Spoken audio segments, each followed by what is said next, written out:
हम भट्ट कैंप की बात कर रहे हैं कि भट्ट कैंप में कैसे रिश्ते तार-तार हुए हैं और अब ये बात जो है हालाँकि काफ़ी समय से चल रहा था लेकिन एक होता है ना कि कभी किसी का दर्द मीडिया में छलक आता है। साल हम्म 2021 में ही इस तरह की खबरें आ गई थी कि दोनों जो भट्ट बंधु हैं, महेश हम्म भट्ट और मुकेश भट्ट, इनके रास्ते अलग-अलग हो गए। लेकिन भट्ट कैंप को हमेशा मतलब ये माना जाता रहा है कि ये एक बड़ा पारिवारिक कैंप है और सब मिल-जुल कर काम करते हैं एक-दूसरे की फ़िल्मों में सपोर्ट करते हैं और उसके पीछे ब्रेन जो है वो महेश भट्ट का है, मुकेश भट्ट जो है वो फाइनेंशियली चीज़ों को मैनेज करते हैं, ये सारी चीज़ें। लेकिन थोड़ी खटपट जो थी वो आने लगी थी और लंबे समय से भट्ट कैंप को बॉक्स ऑफिस पर कोई सक्सेस भी नहीं मिली है। लेकिन इन सब के बीच में आलिया भट्ट बहुत तेज़ी से उभरी हैं और आज की डेट में वो बॉलीवुड की जो टॉप 3 एक्ट्रेसेस हैं उनमें शामिल हैं। अब जो है मुकेश भट्ट का एक इंटरव्यू आया है उज्ज्वल जी, जिसमें उन्होंने ये कह के मतलब सबको चौंकाया है कि महेश भट्ट की बेटी आलिया भट्ट की शादी हुई जब रणबीर कपूर के साथ में, उस शादी में उन्हें नहीं बुलाया गया और संबंध इतने बिगड़ चुके हैं कि शादी में भी नहीं बुलाया गया। आलिया की बेटी हुई, इसके बाद भी किसी तरह का कोई कम्युनिकेशन नहीं है। उनसे ये पूछा गया मुकेश भट्ट से कि क्या आपने आलिया को बधाई दी? उनका 3 साल की हो रही है उनकी बेटी, 3 साल की हो गई। बोले मैं उसका चेहरा देखने को तरस गया हूँ। मैंने उसको मैसेज तक नहीं किया कि किसी वो ऑड सिचुएशन में खुद को फ़ील ना करे। बोले दिल ही दिल में दुआएँ दे दी मैंने। मतलब ये अजीब तरह की मतलब इंडस्ट्री हमें लगती है जब इस तरह की चीज़ें सामने आती हैं। एक कैंप जो कि परिवार था, उसी में इस तरह की टूटन आ रही है और एक भाई जो है अपना दर्द इस तरह से बयान कर रहा है। देखिए, ये जो खबरें आती हैं जिस तरह से निकल कर आई हैं, दर्द छलका, 3 साल बाद ये बोला, 2 साल हुँ, बाद ये बोला। आप सोचिए कि कितनी घुटन घुटन घुटन चला करती होगी। और जाहिर है दो भाई हैं तो बचपन का साथ रहा होगा, पचासों यादें होंगी, बहुत सी चीजें एक दूसरे पर निर्भर करते होंगे, बहुत ज्यादा मिस करते होंगे। भाई सिबलिंग वाला प्यार तो एक अलग ही होता है ना। जब आप अपने भाई हुँ, बहन से मिलते हैं तो कहते हैं ना कि जीवन साथी से जो प्यार है वो अलग है और जो सिबलिंग से है वो अलग है, क्योंकि जीवन साथी के साथ तो आप एक सर्टेन एज के बाद मिलते हैं। बचपन के हुँ, साथ जो रहता है उसमें कभी पैसा आ जाता है, कभी रिश्ता आ जाता है, कभी कोई दर्द आ जाता है, कोई गलतफहमी आ जाती है या कोई ईगो आ जाता है। लेकिन यहां एक और बात बड़ी हैरान करने वाली है कि महेश भट्ट के घर में यह हो रहा है। महेश भट्ट को हम जानते हैं जो रिश्तों पर आधारित सिनेमा बनाते हैं, जो हम ये मानकर चलते हैं कि महेश भट्ट को जो है इंसानी रिश्तों की बड़ी समझ है। महेश भट्ट जानते हैं कि इंसानी इमोशन क्या होता है। भाई एक फिल्म मेकर क्या है? एक फिल्म मेकर इंसानी इमोशन को ही इमोशन। तो बेचता है ना।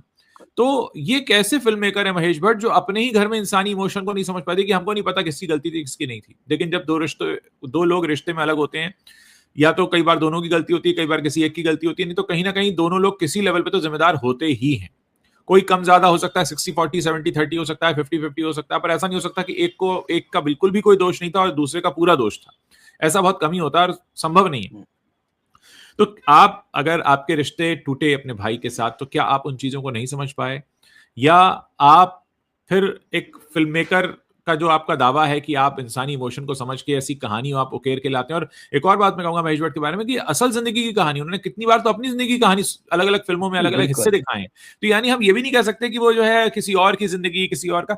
आप अपनी जिंदगी पर इतनी फिल्में बनाते रहे हैं, आपने अपने आप को एक इस तरह से पोर्ट्रे किया है कि आपको इमोशनल चीजें इंसान की पता है, कहाँ पे कौन वीक पड़ता है, और बहुत अच्छा सिनेमा बनाया है। मैं महेश भट्ट की फिल्मों का फैन रहा हूँ, मुझे बहुत पसंद है उनका काम। वो जिस तरह से दिखाते हैं वो बहुत ही काबिले तारीफ है। जिस तरह से बल्कि लंबे समय तक लोगों ने मिस किया था जब उन्होंने बहुत समय तक कोई फिल्म डायरेक्ट नहीं की। उसके वो बात अलग है कि वो जब बहुत लंबे समय के बाद उन्होंने वापसी की तो पिक्चर ही फ्लॉप हो गई।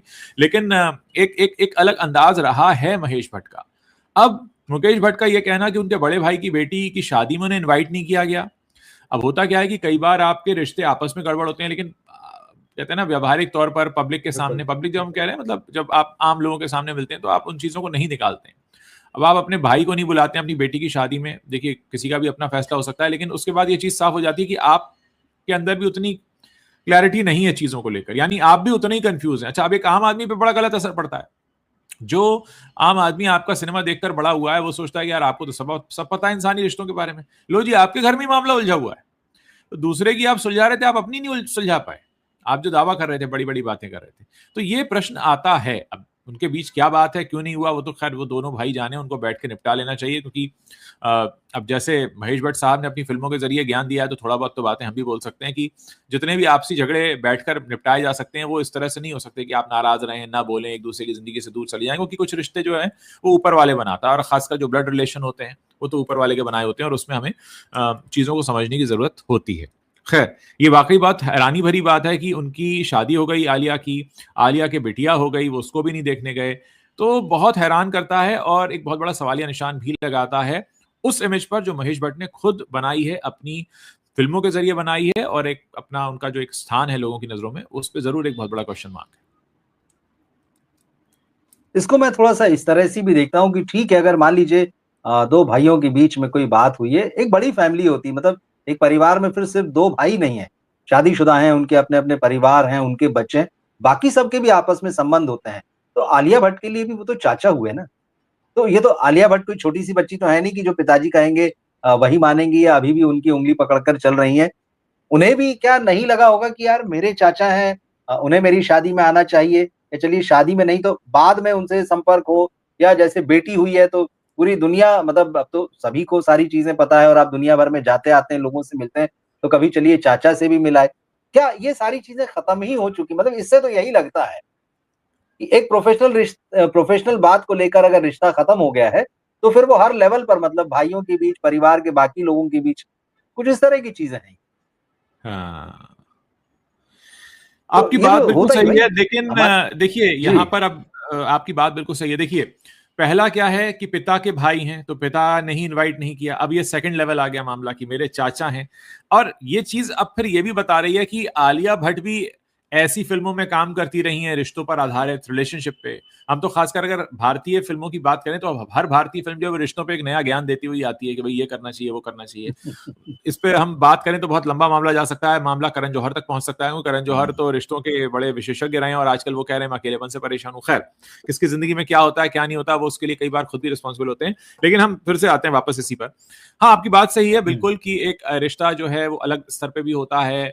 आप एक व्यक्ति से अलग अलग तरह से जुड़े होते हैं। तो वाकई ये हैरान तो करता है, और कहीं ना कहीं ये बताता है कि क्या ये सब जो है सिर्फ पैसे के इर्द गिर्द घूमता है? क्या पैसा रिश्तों को तोड़ देता है? क्या पैसा रिश्ते से बड़ा हो जाता है? क्या ईगो रिश्ते से बड़ा हो जाता है? क्या अहंकार आ जाता है? ये तमाम चीज़ें हैं। और जहाँ तक हम देखिए, मुकेश भट्ट को तो हम लोग बहुत ज़्यादा नहीं जानते हैं, क्योंकि मुकेश भट्ट उतने मुखर नहीं रहे। लेकिन महेश भट्ट का पर्सोना तो हमने सब खूब जाना है। एक वक्त ये था कि दुनिया में कुछ हो जाए, महेश भट्ट टीवी पर ज़रूर दिखते थे। कश्मीर समस्या से लेके किसी व्यक्ति की निजी समस्या तक वो हर पे ज्ञान देते थे। लेकिन ये बात बहुत हैरान करती है, मुझे वाक़ई हैरानी हुई, और मुझे लगता है कि उनको अपनी नाराज़गियाँ निपटा लेनी चाहिए। और इस स्तर पर अगर मामला आ गया है कि मुकेश भट्ट जाकर जो है इंटरव्यू में ये सब बोल रहे हैं, तो आप सोच देखिए, जब भी घर के रिश्ते इंटरव्यू में डिस्कस होने लग जाएं, जैसा गोविंदा और सुनीता के किस्से में भी हो रहा था, हमने यही कहा, जी, जी। जब घर का रिश्ता इंटरव्यू में डिस्कस होता है ना, तो ये मानकर चलिए वो रिश्ता हमेशा के लिए फिर खत्म हो चुका है। ये भी दुख की बात है। उसमें बस पंप ये से आप कर रहे हैं, प्राण फूंक रहे हैं, लेकिन जब थर्ड पर्सन का मीडिया, कैमरा, माइक इन्वॉल्व हो गया किसी रिश्ते में, तो फिर तो मामला खत्म है। जो दुख की बात है। अनुपम खेर जो है, अनुपम खेर महेश भट्ट के बहुत नज़दीक हैं, वो अपना गुरु मानते हैं। और आपको याद होगा अनुपम खेर का ही एक वीडियो अभी आया था, एक इंटरव्यू उन्होंने भी दिया था, और जिसमें वो अपने भाई राजू खेर को लेके बहुत इमोशनल थे। उन्होंने, मतलब वो राजू खेर की जो क्या बोलना चाहिए उसे, कि फाइनेंशियल स्थिति अनुपम खेर की तरह नहीं है, वो उनको लगातार फाइनेंशियली सपोर्ट करते हैं। ये हाँ, सारी हाँ। बातें आई उसमें कि मतलब, है ना, ये कुछ मतलब आया, मतलब जब उनका नया सीए या मैनेजर आया तो उसने देखा कि अनुपम खेर हाँ, के यहाँ से एक चेक जो है वो हर महीने हाँ, राजू खेर हाँ। के लिए बन के जाता है, तो उनका कि इस बारे में कभी सवाल मत करना। तो वो बहुत हम्म। इमोशनल हो गए थे अपने भाई की बात करते हुए सब। तो अब देखिए वही हम्म। अनुपम खेर है जो महेश भट्ट के बहुत नजदीक है, और आपने बता ही दिया कि महेश भट्ट किस तरह से रिश्तों के एक्सपर्ट हैं, और उनका सिनेमा उसी तरह का है। मगर हाँ, ये आज की ये खबर मुझे चौंकाने वाली लगी। ये बात तो हमको ठीक है पता थी कि उनके बीच में डिफरेंसेस हैं, और प्रोडक्शन हाउस भी जो है विशेष फिल्म सब उतार पे है, कोई बड़ा काम नहीं कर पाया। मगर इस हाँ, तरह हाँ। से, जिस तरह से आके मुकेश भट्ट ने बताया, ये बहुत चौंकाने वाली बात है। हम बिल्कुल है, दूसरी बिल्कुल है। खबर पर आते हैं। बिल्कुल, यामी गौतम सुर्खियों में है। हक जो उनकी फ़िल्म बॉक्स ऑफिस पर भले ही कमाल नहीं कर पा रही हो, लेकिन जिन्होंने भी उस फ़िल्म को देखा उसकी तारीफ़ की है। और यामी की तो इतनी तारीफ़ हुई है कि जिन्होंने भी देखा उन्होंने कहा कि यामी को नेशनल अवार्ड मिलना चाहिए, या मिलेगा, लोगों को बहुत भरोसा है। अब बात नेशनल अवार्ड्स की है तो बहुत तमाम अवार्ड्स आ जाते हैं। जिन पर बात की जाए, यामी ने एक तरीके से क्लास ले लिया अवार्ड्स देने वालों की। मुझे लगता है शायद वो प्राइवेट अवार्ड्स की तरफ ज्यादा इशारा है। उन्होंने कहा कि अवार्ड्स जो है अब खुद ही अपनी गरिमा और अपना जो सम्मान है उसे खत्म कर रहे हैं। वो खुद ही आपसे कह रहे हैं कि आप हमको सीरियसली मत लो। और इसकी एकमात्र वजह यही है कि जिस तरह से अवार्ड बांटे जाते हैं, जिन लोगों को डिजर्विंग माना जाता है, जिनको दर्शक डिजर्विंग मानते हैं, जिन्हें देखकर उन्हें लगता है कि यार इस फिल्म को, इस डायरेक्टर को, इस एक्टर को अवार्ड मिलना चाहिए, अवार्ड अनाउंस होते हैं तो पता चलता है कि वो लोग तो कहीं लिस्ट में भी नहीं है, और वो अवार्ड कोई तीसरा ही आदमी ले गया, जिसकी फिल्म नहीं चली, जिसकी फिल्म फ्लॉप हुई, जिसका काम अच्छा नहीं था, जिससे बेहतर कईयों के काम थे और हमने बतौर दर्शक और बतौर समीक्षक देखे, मगर अवार्ड वाले पता नहीं क्या देखते हैं। तो वो जिस तरह से आर्ट को, सिनेमा को और आर्टिस्टों को देखते हैं, तो यामी गौतम का एक, मुझे लगता है ये बड़ा तीखा हमला है कि भाई वो खुद ही कह रहे हैं कि आप हमको सीरियसली ना लें। इसमें हमने बात की थी और आपने भी कहा था कि अवार्ड जो है वो सीरियसली लेने की चीज बचे नहीं है। देखिए, अवार्ड सीरियसली ले कौन रहा है? जाहिर है जनता ने तो अवार्ड सीरियसली लेना बहुत पहले छोड़ दिया था। जनता के लिए अवार्ड्स एक तमाशा है। अवार्ड्स का जितना एक्साइटमेंट फिल्म इंडस्ट्री के लोगों में दिखता है उतना कहीं और नहीं दिखता। ये भी बड़ी एक हंसी की बात है कि जिसे अवार्ड मिल रहा है वो एक्साइटेड है, जो अवार्ड दे रहा है वो एक्साइटेड है, पर इसके अलावा कोई एक्साइटेड नहीं है। तो ये कैसा अवार्ड है जो लेने और देने वाला ही एक्साइटेड हो रहा है, बाकी जनता में कहीं कोई हल्ला नहीं है। क्योंकि जब आप जिगरा जैसी पिक्चर को अवार्ड दे देते हो, जब आप ढूंढ ढूंढ के लाके किसी किसी को भी खड़ा कर देते हो, मैं तो कहता हूं कि आमिर खान ने बहुत सही स्टेप उठाया था, सालों पहले उन्होंने उठाया था, जो उन्होंने अवार्ड फंक्शन में जाना छोड़ दिया था। क्योंकि अवार्ड फंक्शन हो किसके लिए रहा है? आपने 4 लोग इकट्ठे किए, तू मुझको देना, मैं तुझको दूंगा, हम दोनों एक दूसरे के लिए ताली बजाएंगे, ये चल रहा है। अब इसमें क्या फर्क पड़ता है यामी गौतम को अवार्ड मिलेगा नहीं मिलेगा, या किसी को भी अवार्ड मिलेगा नहीं मिलेगा? क्योंकि यहां तो सिर्फ लेने और देने वाला ही एक्साइटेड है। ये कौन सा अवार्ड होता है जिसमें सिर्फ लेने और देने वाला ही एक्साइटेड होता है? जनता को खबर तक नहीं होती है, जनता कह रही होती है हाँ ये तो सब नकली है। मतलब आप खुद सोचिए, ये ठीक जो अवार्ड की इंडस्ट्री में कहूंगा हो चुकी है एड इंडस्ट्री की तरह। एक बहुत बड़ा स्टार कैमरे के सामने आकर 5 रुपए के पाउच में बताता है कि इसमें केसर है, जनता को भी मालूम है झूठ बोल रहा है, उसको भी मालूम है झूठ बोल रहा है, जो एड बना रहा है उसको भी मालूम है झूठ बोल रहा है, जो मतलब पूरी दुनिया को मालूम है बस इसमें केसर है। अब मैंने कह दिया इसलिए तुम मान लो। मानता तो मैं भी हूं कि नहीं है, और पता तो तुम्हें भी है कि नहीं है। तो मतलब ये अवार्ड ऐसा ही धंधा हो गया जहां हर चीज झूठ है। एड इंडस्ट्री में सब कुछ झूठ चलता है। कोई भी फिल्मी हीरोइन जो बालों में तेल लगाती हुई दिखती है, वो जीवन में कभी वो तेल नहीं लगाती, और देखने वालों को पता है कि बालों में ये वाला तेल नहीं लगाती है वो, लेकिन वो कहेगी मेरे लंबे घने बालों का राज यही है, और लोग भी उसको देख के खरीद लेते, ये जानते हुए कि हाँ ये नहीं करती होगी। इससे बड़ा तमाशा क्या होगा? ऐसे ही अवार्ड है, अरे आप बेस्ट एक्टर हैं, अच्छा मैं हूँ, हाँ मैं कितना खुश हो गया। मैं अरे क्या फर्क पड़ रहा है आपके बेस्ट एक्टर होने से नहीं होने से? ये ट्रॉफी कब से फैसला करने लगी? वो बेजान ट्रॉफी कैसे फैसला करेगी? और जो व्यक्ति दे रहा है उसको आपके साथ अगली पिक्चर बनानी है, क्या बात कर रहे हैं? तो आगे मतलब अवार्ड जो है अब चुटकुला बन गए हैं, ये बात तो सही है। जब 72 घंटे अच्छा, फिल्म ऐसा थिएटर चुटकुला में है नहीं जो चलती सीधे है। हैं, जिन पे हंसी भी नहीं आती है। सही बात है, बिल्कुल ठीक चीज है। और जिनको मिलता है वो हंसी के पात्र बन जाते हैं। आप देखिए ना, मतलब जब से जिगरा को ये अवार्ड मिला है, जब से आलिया भट्ट को अवार्ड मिला है, जब से अभिषेक बच्चन को अवार्ड मिला, आप देखिए सोशल मीडिया में देख लीजिए लोग कैसी हंसी उड़ा रहे हैं।